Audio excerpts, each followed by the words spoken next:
I have two different sets of feelings about this. I think after having interviewed the people I have, some of them I think were motivated by race and xenophobia, and some of them I feel very strongly were not. But what is coming up is, can you put yourself in someone else's shoes? America is no longer a place that feels safe to most people of color. And I remember going to Thomasville, Georgia, just north of the Florida border, and reporting on a story about a white church that wanted to dig up the body of a mixed-race infant because it was essentially polluting their graveyard. And I just rolled on up to the church and sat in the back of the pew and ambushed the pastor.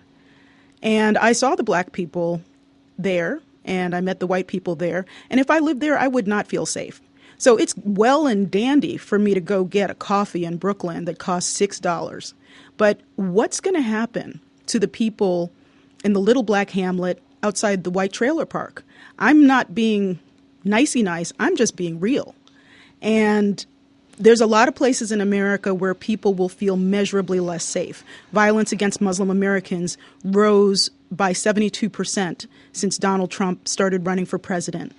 Some studies have shown that words are behind that rise. People feel permission. People who, not everyone wants to act out racially, but people who do feel they have permission. I mean, white people did largely vote as a bloc in different ways, not everyone, as we've discussed. But I'm more curious in the thought process. Did you think your vote was going to hurt other people?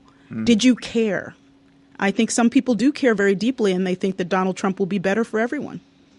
I mean, the degree to which, my favorite metaphor for this is that even within the 5 boroughs of New York City, you see this polarization where Trump got fewer votes than Romney in Manhattan, dropped from 15% of the GOP vote to 10%, but Trump won in a landslide in Staten Island, which I think partly because of the effects of Hurricane Sandy, President Obama won 4 years ago. So it's like you just have to cross take the ferry to Staten Island to see in some ways how liberals kind of concentrate themselves in these urban enclaves with very tall buildings and kind of very narrow, in a way, demographics. And I think there's a lot of thinking to do about, first of all, it happens to be electorally disadvantageous. Very much so. But, people aren't really talking to one another.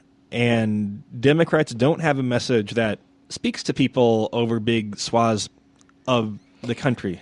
It is so easy the day afterwards, and I am guilty of this as well, to try and find some, clear message of what's going on. And to me, though, the thing you need to take away is politics is cyclical.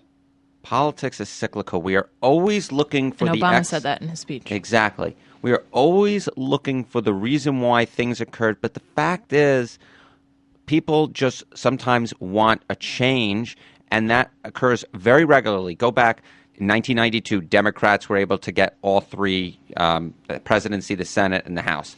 2002, the Republicans controlled all three. 2008, the Democrats controlled all three. 2016, now the Republicans control all three.